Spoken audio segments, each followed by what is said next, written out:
Agora, professor, deixa eu te perguntar uma outra coisa. Eu estava até dando uma outra olhada aqui. A gente teve uma mudança nesse cenário de negociação dos dois, né? O Zelensky tinha falado ontem que estava pensando já em parar as negociações. Agora ele falou, talvez eu fale com a Rússia. E a Rússia continua atacando, né? Eles estão pegando lá o território ucraniano. O que, no fim das contas, a Rússia quer? Né? Porque é a pergunta que a gente faz desde o primeiro dia desse conflito.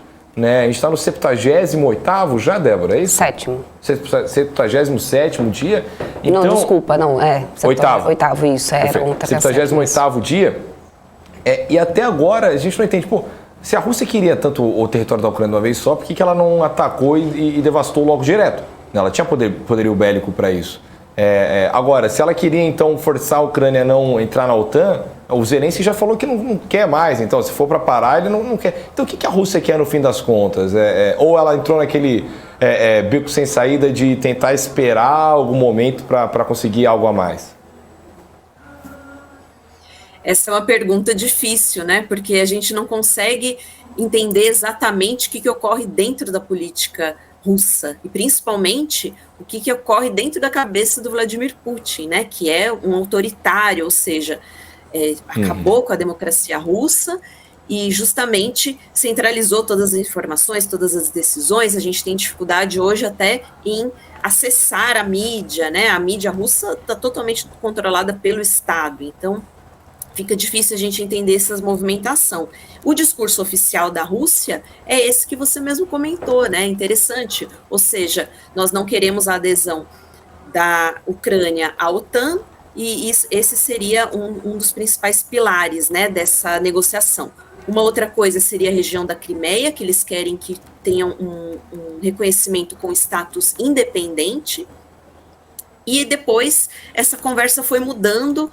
Depois da invasão a gente viu que eles não dominaram todo o território ucraniano, eles têm feito operações muito mais restritas, e alguns analistas dizem, principalmente no Ocidente, que isso é por falta de capacidade militar. A gente não tem certeza disso, né? A gente não pode esquecer que, apesar de alguns problemas, como a gente viu no começo da invasão, né, alguns caminhões que quebraram, alguns tanques, a Rússia ainda é uma potência militar, e principalmente é uma potência nuclear. Fica difícil a gente pensar nos próximos passos, porque justamente é um regime extremamente fechado, que rompeu totalmente com as regras do direito internacional, com a ordem internacional, não é um Estado confiável. Mais. Antes, alguns países já tinham algumas resistências, mas agora ficou provado que não é um Estado confiável. Então, os próximos movimentos são difíceis de adivinhar.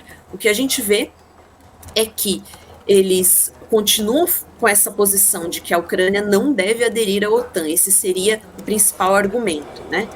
E agora que eles já invadiram uma parte do território ucraniano, tem um custo também retirar essas tropas, e tem um custo principalmente mostrar para o Ocidente, Europa, Estados Unidos, uma derrota, né? Eles precisam mostrar o contrário, uma vitória, até porque isso alimenta a política doméstica russa, né? A própria população russa precisa ter a sensação de que essa operação militar especial, como eles chamam a guerra, foi vitoriosa.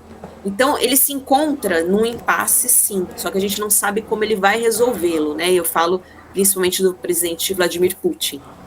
É difícil a gente conseguir adivinhar quais serão os próximos movimentos, mas eu acredito que vai nesse sentido, né?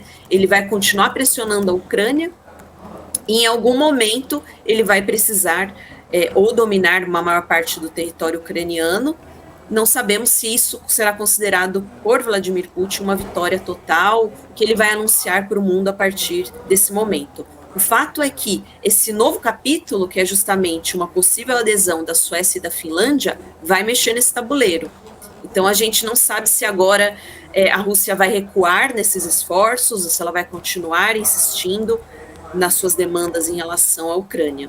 E o Zelensky, de fato, ele disse que abriria mão, né, da candidatura na OTAN, mas ainda não teve um encontro entre os dois, né, somente delegações para negociações de paz. A gente não sabe se, caso ocorra, de fato, uma negociação séria entre os dois, o Vladimir Putin vai insistir nessa questão da OTAN ou até da adesão à União Europeia. A adesão à União Europeia era um problema menor dentro das reivindicações da Rússia, né? O principal problema era a OTAN, justamente por ser uma aliança militar.